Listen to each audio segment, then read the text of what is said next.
Welcome to Real Life Runners, the podcast. I'm your host, Karen Brown, and if we haven't met, I'm an aging in place and accessibility strategist, as well as an educator in all things leading a life that is independent, safe, and dignified. Have you ever considered a career in construction, whether as a contractor, architect, or maybe a plumber, but felt drawn to making homes more accessible? If so, this episode is for you. Today, I'm joined by Ron Wickman, an Edmonton-based architect with decades of experience specializing in accessible design. But Ron's passion for accessibility isn't just professional, it's personal, rooted in experiences from his childhood. Together, we'll dive into how accessibility was taught in the past, how far we've come, and what you need to know if you want to make a real impact in this field. Let's get started. Welcome back, Ron. It's always great to have you here. Yeah, it's always great talking to you as well. Thank you. Today, or at least this year, marks 30 years that you have been in practice. So congratulations on that. That's really quite tremendous. For people Thanks. who have not joined us before, can you give us a little bit of history about what led you to architecture as a career, and specifically focusing on accessibility within architecture? Sure. Yeah. Very, very briefly and quickly. I grew up with my father being in a wheelchair. He used a manual wheelchair. He had a spinal cord injury that happened just shortly after I was born. So in 1964, when I was a few months old, my dad was hurt. And so I kind of lived the 60s, 70s, especially very influential years for me, um, moving about in the built environment with somebody who used a wheelchair. So I certainly learned a lot about what that was like. The other thing that's really interesting, and I've in previous podcasts I've mentioned it, my dad was a very strong advocate. So he later became a politician, and he was always advocating for people with disabilities. So not only was I around him, I was around many people with many different types of disabilities, including cerebral palsy, people who had low vision, people who were deaf, kind of you name it. So it was really early in my life that in grade 6, when I was 12, I said, I learned what an architect was. I didn't know exactly what that all meant, but I was like, yeah, I'd like to be able to design buildings and make life easier for people with disabilities. And somehow or another, I just stayed on course. And here I am at 60 years old, doing the work that I do. And 30 years ago, I started my own practice with the specialty of being an expert in accessibility. And certainly in 30 years, I think I finally feel like I might be close to being that kind of expert. Very good point, because accessibility was not taught in school. So how did you gain your expertise in an educational sense? So yeah, like even going back as far as my early years, like pre university, we weren't really exposed to children with disabilities. They would have been housed or been schooled in other institutions outside of regular schooling. Um, and so when I was in high school, I started investigating what I would need to do to get into a school of architecture. So my research showed me that there was not a school of architecture in Edmonton. So I knew that I had to go somewhere else. And Interestingly enough, my first thought when I was very, very young, even before high school, was UCLA, because I knew that Berkeley and the California area there was the ground zero for the disability movement. And Had so nothing to do UCLA, with had nothing to do with sunshine beaches and girls? Well, that part of it, yeah, that became, when I was younger, the girls thing didn't really factor in too much, but certainly by high school, that was Yeah. I would be thinking about things like that, and yeah, but yeah, the idea of being in what I thought was maybe the most prominent school at the time that understood what disability and accessibility might be about was UCLA. So not that I did like an enormous international research of that, but definitely everything was leading to that until I found out how much it would actually cost to go to school anywhere else but in Canada. And that was quickly squashed, the dream of UCLA. So sticking to the West Coast, I always then started to envision myself going to the University of British Columbia and um, and actually not coming home. So in high school, my thought process was that I would be a graduate of the University of British Columbia, and I would just stay and live there and work there. So uh, I think as I talk a bit about the last 30 years of my life, and sort of prior to that, although on the surface my journey to being an architect who specializes in accessibility might seem simple and clear, it wasn't quite as simple and clear as all of that. Right, right. So you ended up going to school on the East Coast. I did, yeah. So to go back to that, I thought again more to do with saving money and reducing student loans.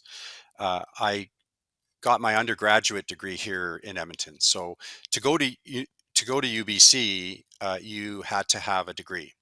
So I got my arts degree here in Edmonton at the University of Alberta, which was at the time 3 years. And I tried to take any kind of course that had even remotely something to do with design and architecture, which was really hard to do. But there were a few courses more to do with things like environmental philosophy, environmental economics, that sort of thing. But it kind of gave me that background to start that journey of educating myself as to what architecture might be all about. Uh, as I researched what was required of me um, and anybody applying to a school of architecture. So, although I was kind of had all my eggs in one basket at the time, looking to UBC, I was looking at other universities just to see what they were asking for as well. So, for those people listening that might be thinking of what's it like to go to a school of architecture, what does it take, especially the application. Uh, by and large, schools of architecture worldwide are interested in accepting students that would have a more artistic and creative background. So, providing evidence of your artistic abilities is absolutely essential and key to getting into a school of architecture. So, if I had to start over again, I probably would have got my undergrad degree more in the fine arts area. Um, Interestingly, about myself, I was never really that artistic. I would argue that I still am not. So my background and my desire to be an architect had nothing to do with me being an artist. It had everything to do with me being more of a social activist, which is highly unusual in the field. For sure. So I did apply to UBC, and this would have been back in 1985. And a mentor architect of mine here in Edmonton at the time mentioned to me that the school was threatening to close down, the School of Architecture, and that I might be wise to apply to some other schools. Very last minute, I did send an application into the University of Calgary, and it was certainly my um, misunderstanding and sort of being naive about the whole process that when I spoke to somebody at the university, they said, well, we'll send you a package and you fill it out, which was essentially just kind of a little bit like a resume, I guess. You just had to show your marks. Did you have any past experience working in an office? Um, but what was one thing I learned is you had to provide a letter as to why you wanted to go to that particular school. So all the universities did this. Why do you want to go to our school, and why do you want to be an architect? And in the case of the University of Calgary, the portfolio is what we call a collection of our artistic work. The portfolio was optional, which um, in on paper it says it's optional. In reality, it's not. You had to provide that, so I didn't. And so again, on paper, my application to the University of Calgary was rather poor. I didn't have high marks. I didn't have work experience. I had no portfolio. All I had going for me was I was passionate about why I wanted to be an architect. My rejection letter from Calgary was not subtle. It was, you're not accepted, and based on what you sent us, we recommend you don't ever reapply. So, so I'm not trying to say Wow. I'm not trying to say anything negative about the University of Calgary, and I have a bit of a relationship with the university, um, but but honestly, for me at the time, um, I it just it if nothing else, it pushed me to just become an architect so I could go to that school and lecture and read the letter, which I never kept. You should have, and you should have You know, framed I, it. I mean, in hindsight, right? I feel like yeah, I always wanted to. And then, the time that I did do a lecture at the university, um, I explained the story, and I'm not trying to be bitter or twisted about it. I just think it was interesting, because I do think that by and large, any school of architecture anywhere in the world is just not pushing the agenda of accessibility in any way other than, it's a code issue, and you should care about it as a human being.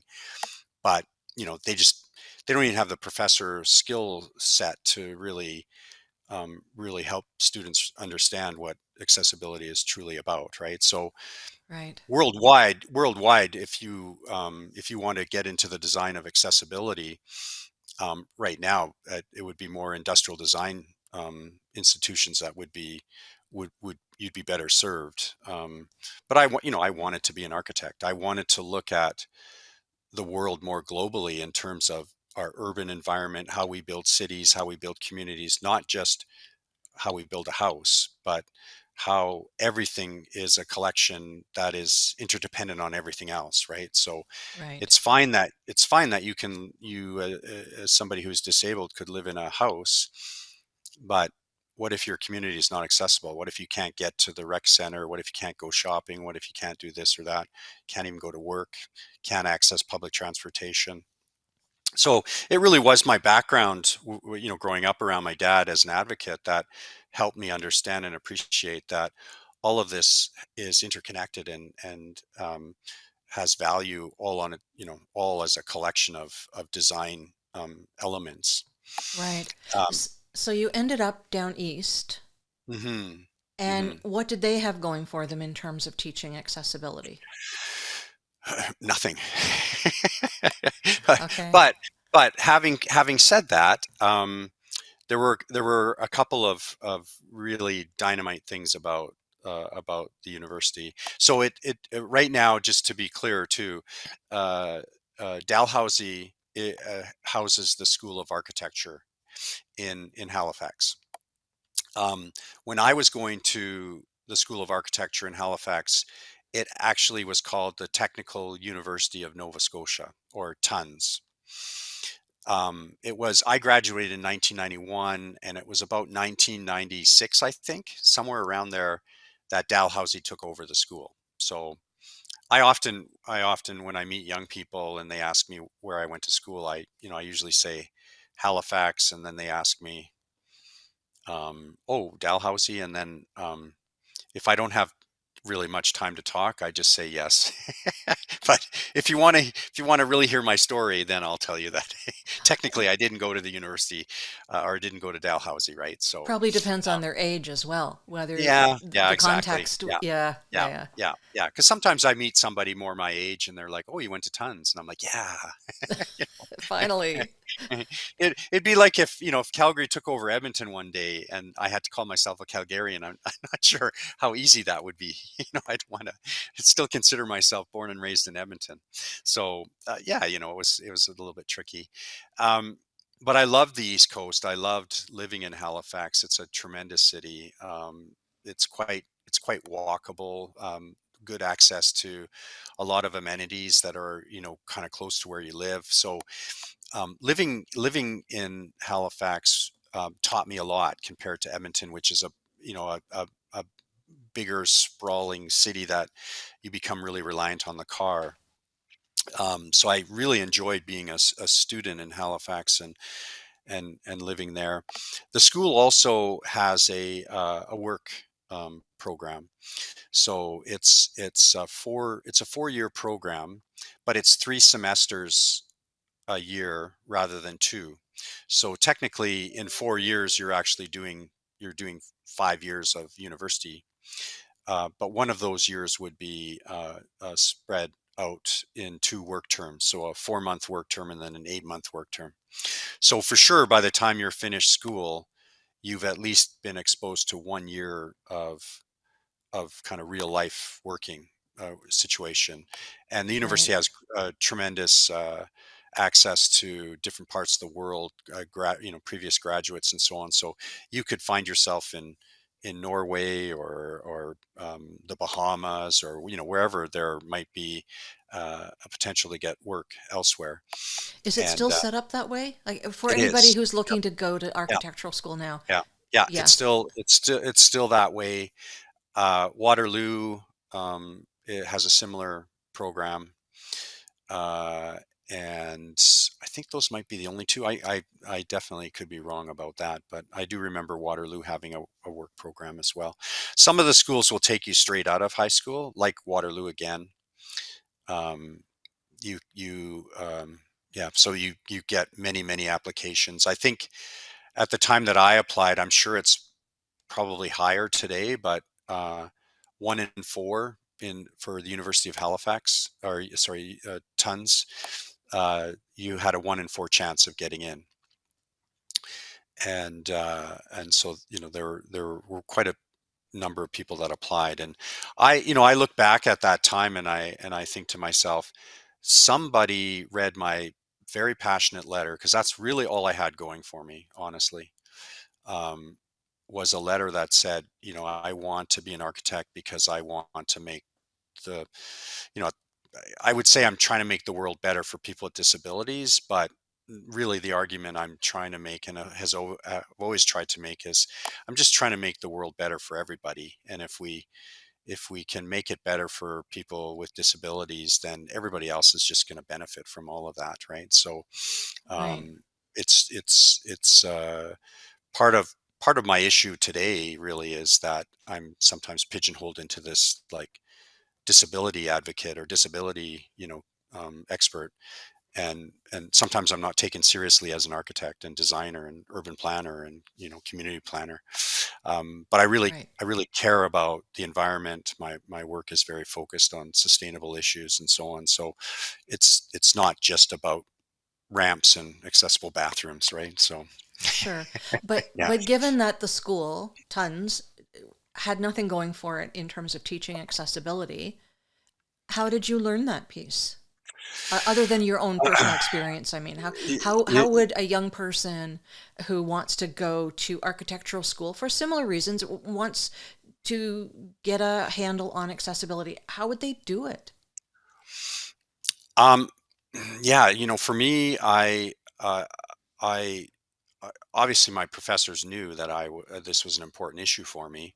Unfortunately, at the time, I just kept getting told, well, you one day you'll be out there working, and they have building codes and standards and all of that. But in the meantime, you know, you can try to bring to the table whatever you can, but we're probably not going to really, these weren't words directly out of my professors' mouths, but it's just not something that'll get talked about, right? So that became very clear to me as every time I designed and presented my work, the issue of accessibility just never really got much attention, right? It was just like, well, I made these decisions to make sure that somebody like my dad could actually get in the building and move about, and they wanted, the discussion was more around the architectural idea, the use of light, ideas about spatial materials, and frankly, a lot, maybe, and I again, I'm sharing my thoughts and so on. So I loved going to architecture school. I love being an architect. I think I can be critical of some issues without sounding like I'm bitter or something like that. But schools of architecture really do promote concepts around how you present your idea. So drawings, models, 3D, today 3D sketching, the way that you're able to demonstrate and show your architectural ideas is critical. And that's why I say the art aspect of being an architect is really pushed in schools of architecture. So definitely people that were getting higher marks and so on were the ones that had these outstanding visual presentations, right? And so I could do that as well, maybe not to the same extent as some of my classmates, but um, it always bothered me because I kept thinking about uh, our other senses and how we use our other senses to experience a building. And in school, it's really hard because we don't often get to go through existing buildings. We don't get to build what we designed, right? So it's all kind of conceptual. So the visual really is pushed, and then of course that goes out into uh, the real world, so to speak. And again, the architects that tend to be celebrated in magazines and so on are the ones that are really pushing the envelope, so to speak, in terms of the visual interest of the building. So I I think that I think there has been a slow progression to more and more architects understanding the sort of experiential relationship of what we design to the people who use our designs, and that's something that just has to keep being pushed. And frankly, I'm not sure how to make that happen, but it just means that professors have to have had that exposure and experience in those areas, and then they can teach them, right? Right. So in my head, I'm thinking that making something accessible doesn't also mean making it something other than beautiful. Correct. But And it's got to be part of that design process right from the beginning, right? Not an add-on. they don't teach it. No. I mean, it's just not even in their sphere. So how would somebody going to school now understand the needs around accessibility? Would they have to do um, continuing education on their own? What would they do? Uh, yes, some more continuing education on their own. Um, they one thing that's always worked well for me, and again, it's just part of my culture and the way I was raised, was always volunteering for with various groups, pushing for greater accessibility. So even at a young age, I was part of that. And so even while I was going to school, I was part of various groups related to, let's say, spinal cord injury or spina bifida or cerebral palsy. So I just tried to get myself at a table where I could hear other people talking about, what are the issues, and and what can we do to, make things better. I would try to take advantage of any uh, extra courses other than my design courses to again learn more. So we took other classes that related to other aspects of building design, um, in terms of, let's say, heating and cooling a building, structural systems, that sort of thing. Of course, it's really hard to build accessibility into all of that, but I was just always thinking about my designing through an accessibility lens. And at the time, um, yeah, I guess we always wish we knew then what we know today, but I didn't. So uh, I would try to get as much as I could out of my professors, but often it was, looking back at it, it was hard because they didn't have the experience that they could sort of steer me in the right direction or say, hey, you should go talk to these people or those people. In Halifax today, there's a much stronger atmosphere out there. The Nova Scotia has the Nova Scotians with the Act, the Disability Act. Ontario has that. Manitoba has it. Um, Alberta does not. Uh, but you have more access now to these sorts of things. There's student student initiatives that can get involved in things like Habitat for Humanity, which is just building homes, but sometimes it relates to accessibility as well, or other community initiatives that might bring more attention to it. But it just means you have to go over, above and beyond your normal class routine and find ways to educate yourself, right? So, what I'm hearing is that if somebody wanted to go to school to be an architect and they had um, a very keen interest in accessibility, they would take the lessons, for instance, when they're learning about how to design entrances, and in their own heads, they're thinking about how that might be applied to be an accessible entrance. Or if you're talking about vertical transitions, same thing. You can learn about that stuff, but then you have to in your mind formulate how that might be applied in a situation that requires accessibility. Is that right? So you'd have to really be a Mm. self-starter and somewhat of an entrepreneur. Yeah, yeah, you do, in your own way. And the other thing too that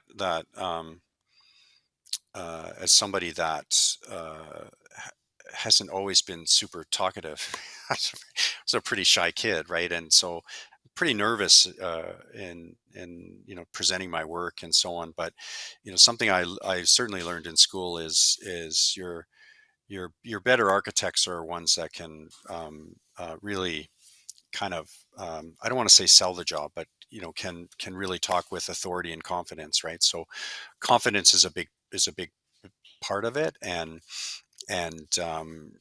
you have to kind of be able to um, bring that to the attention of the professors, and a lot of the professors would take an interest in things that you were interested in if they could sort of really latch onto your passion for it, right? So it took me a long time to sort of gain that.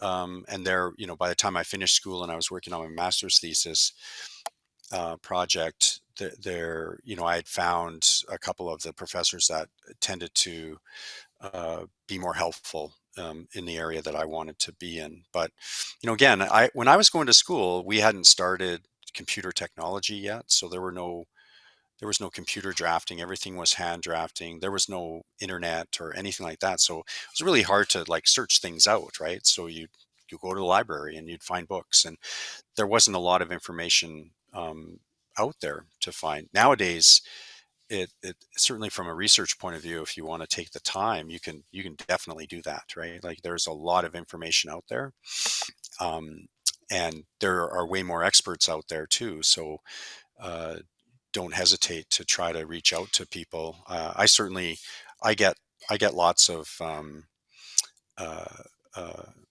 calls, emails from students that have heard about me, and they're reaching out to me from different parts of Canada, and even beyond Canada, right? So students might have heard my name, or they did a search and they saw an article I wrote, or a podcast I did, that kind of thing. And so I would have just done it differently. I would have tried to find phone numbers and phoned places like Hong Kong. There's a gentleman in Hong Kong who's was the one architect that I sent a letter to when I was still not in architecture school, that he responded, right? And so that's almost 40 years ago now.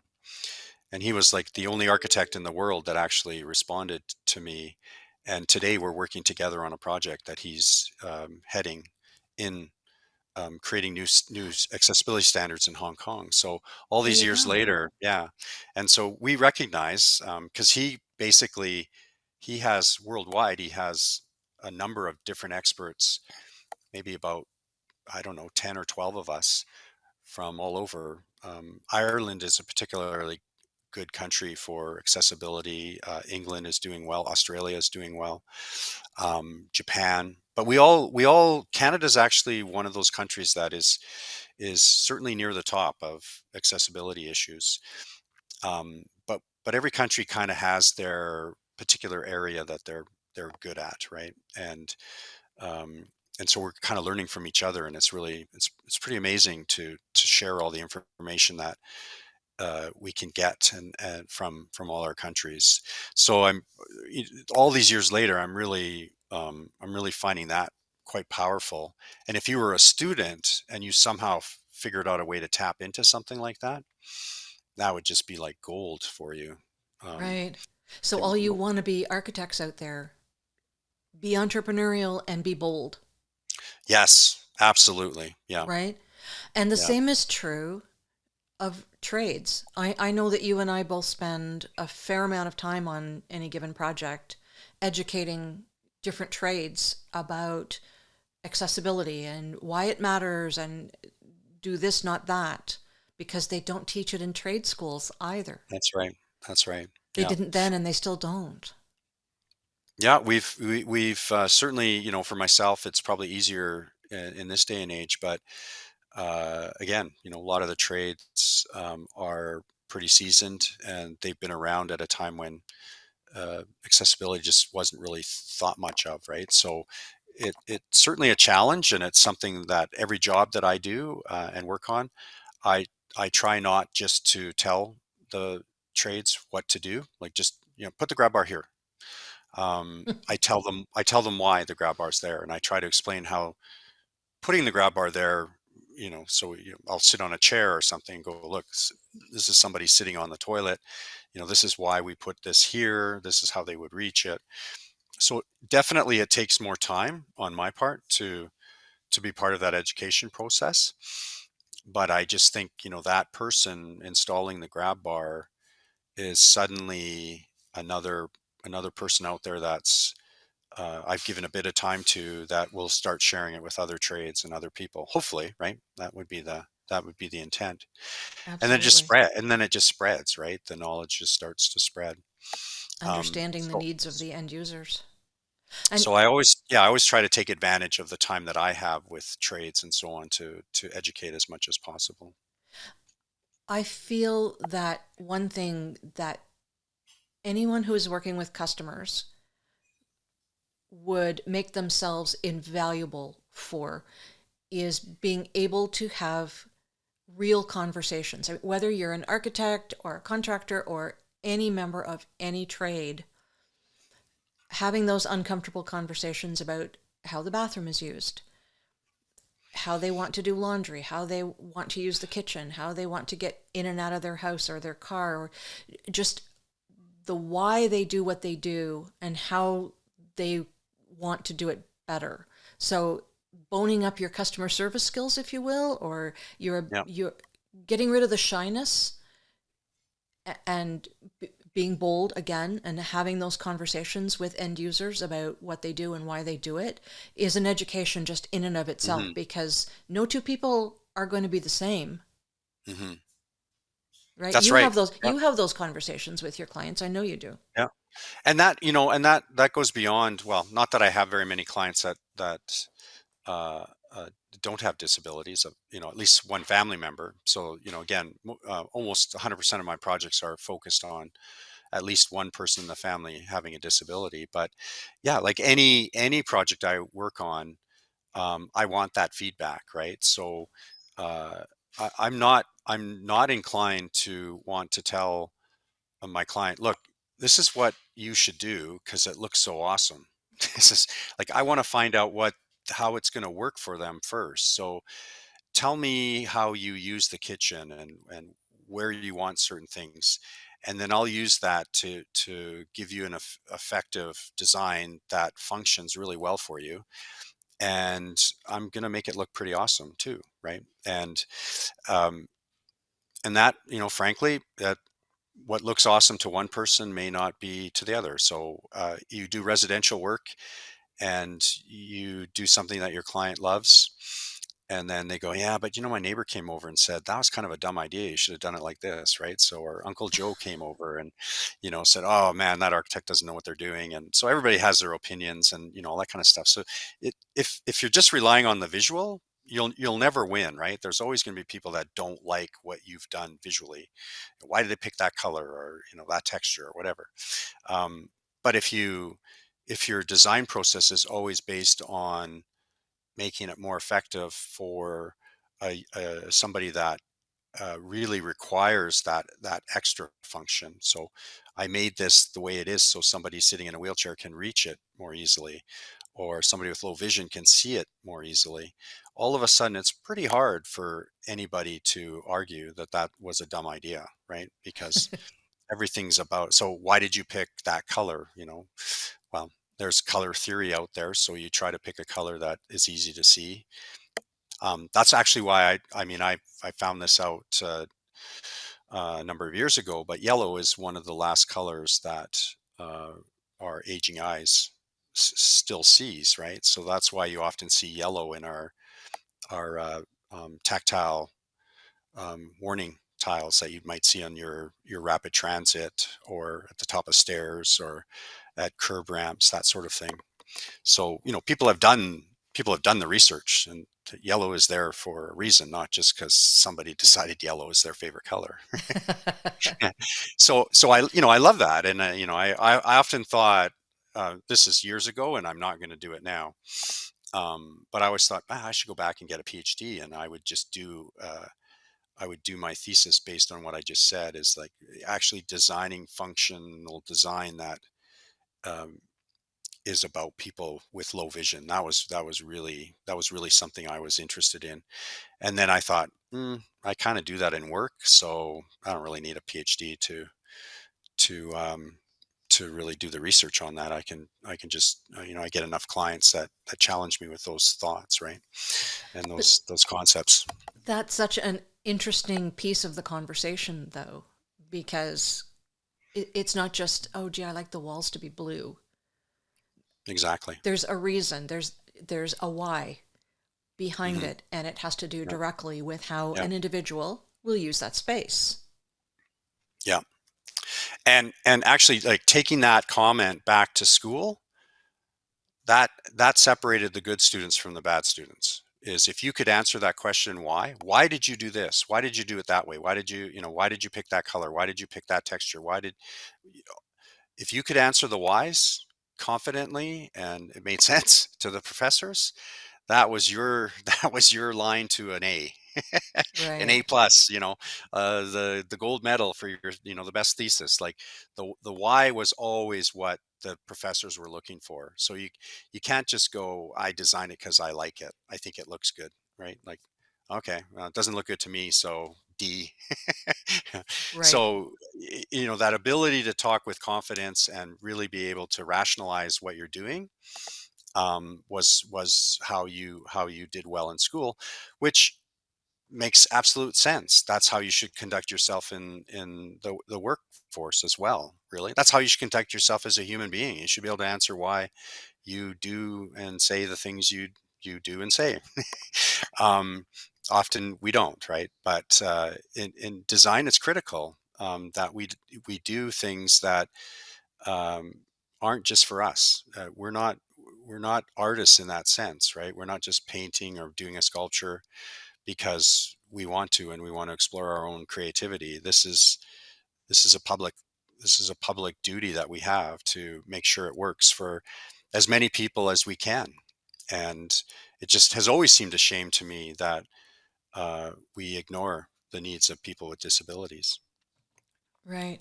Well, and disabilities as well, we can talk about an aging process because that affects all of us. So, you know, people just have to look at their parents and grandparents and see what issues they face.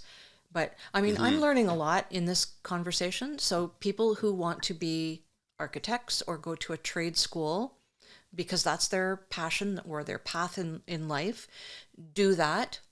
But reach out and explore how your other interests could be utilized within the context of that course. Be entrepreneurial, be bold, have the conversations with people. I mean, you can do extra education credit once you've graduated, but even taking an extra credit in something to do with accessibility, in this case, would Hmm. not necessarily teach you the needs of everybody that you're going to deal with who has a disability. So, Yeah. having those conversations with people about how they use the space and why things need to be the way that they say, like, don't impose code. Let's say again, code is the least you have to do to avoid getting sued, Hmm. and we can do That's right. better. Yeah, we can do so much better, but it is all about how they will use the space, not how we as professionals in any career path think they ought to use the space or what we've been taught, but what they tell us. Have I summed that up nicely? That's quite well done. Yeah. And it yeah, it's that experience that allows me to work and sort of speak with confidence myself, right? Which frankly in school I didn't have that confidence. Because I didn't always know. I knew what I was doing. I could always rationalize the why. Often I couldn't articulate it in a way that others could understand, like my professors or even my classmates. Um, and even to this day, sometimes it's really hard, right? So I think the people that seem to enjoy and appreciate what I have to say are people that have a kind of internal curiosity about the world and life. So I would say as architects, it's always important to remain curious for all of us, really. But where I would really like to see more of that curiosity is from the building industry. I think too often a laborer, somebody that is on a job site framing, um, for many reasons, largely because they're told not to ask questions, just do what you're told to do. Um, just frame this wall, don't ask questions. The drawings say put backing on the walls. Uh, I think I'm always amazed when somebody goes, yeah, like why are we doing this? I haven't done this yet on any other house. Like why are we putting this plywood on the walls in the bathroom? And then I explain, right? And unfortunately, there might, that young person who's curious and wants to know because they genuinely want to know, could get scolded by a boss saying, "Don't talk to the architect, and you're wasting time. Like I pay you by the hour, like you."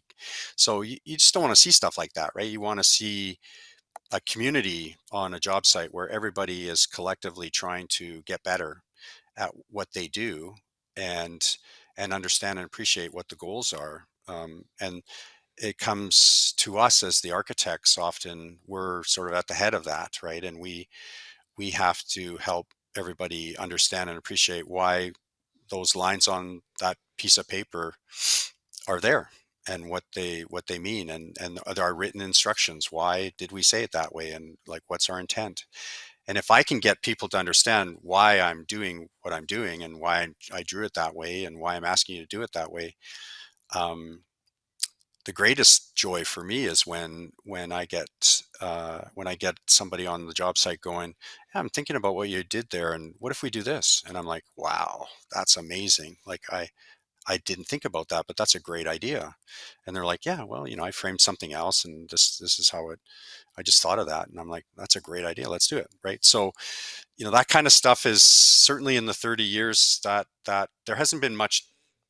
I can say that's been super negative for me, but certainly one of the things, trend that I've noticed in the industry is that there is more isolation of the architecture team and the builders, and there seemed to be more community in all of that when I was younger, and I found that uh, everybody had a good spirit on the job site and wanted to do it for all of what I felt was all the right reasons. And I don't know. Today, that just seems to be a harder challenge. We're all busier, I guess. It's harder to make money. I don't know. I don't think those things are true, but it just is harder in this day and age to. Maybe we're afraid to get sued, or it's going to cost us money if we make a mistake. But all that kind of stuff seems to dissuade us from reaching out to each other and trying to learn from each other. Right. Well, it sounds like in the 30 years of your practice, there is precious little that has changed in terms of access to information about accessibility.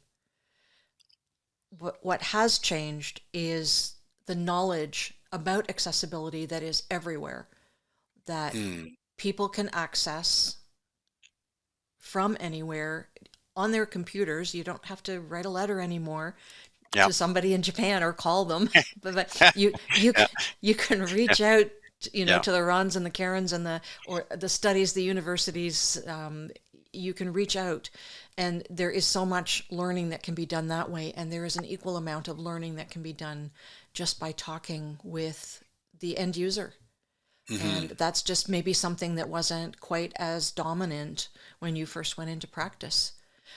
I think there's a lot of really good information in this podcast for people who are interested in either architecture or any kind of trade, and Mm. also has an interest in all things accessibility. Before we wrap up, is there anything that you would like to say? Last words. Yeah, I think the one thing I'd like to reinforce, I've already said it during this podcast, but for those that are truly interested in learning more about all things about accessibility, um, take the time to volunteer. You'd be amazed as to how much you learn from being part of any kind of group that's out there. There's so many different groups, and I'm sure there's somebody in your family that might have, if nothing else, they're aging, but issues around low vision, hearing loss, physical disabilities, neurodivergency, if I'm saying that right, neurodivergent, uh, different intellectual disabilities that are out there. There's just so much, and you gain more than just being, getting warm fuzzy feelings in your heart. You gain knowledge. You get better at your own craft, whatever it is that you're doing. And if you want to make a business case for it too, um, all my volunteer hours that I've done over the years have actually, and I don't do it for this reason, but if you want to go there, I'll go there.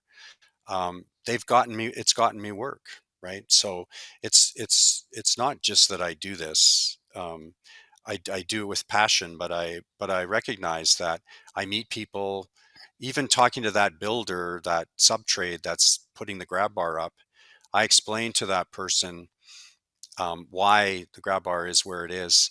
Uh, 3 months down the road, they're talking to somebody and they're saying, "Yeah, we got to install a grab bar for my mom in her house." And that person's going to remember, "Hey, I remember the architect. You should talk to him. He seems to know what he's doing. Like, this all has a way of coming back to help you from a business point of view too. Again, if you want to go there, and at the end of the day, I am in business too. I have to feed my family and pay my bills and all that kind of stuff too. So uh, it's just not all about just being a volunteer and giving your time away. It has so many different benefits. Right. It's a win-win. I love it. It is. That's a really great way to bring this podcast to a close. So thank you very much, Ron, for joining us again. Oh, you're welcome. Yeah, I Yeah, enjoyed it. I'll look forward to the next time. And to all of our listeners and viewers, thank you very much for joining us. I hope you learned a lot, and I look forward to seeing you again on the next episode of Real Life Renos, the podcast.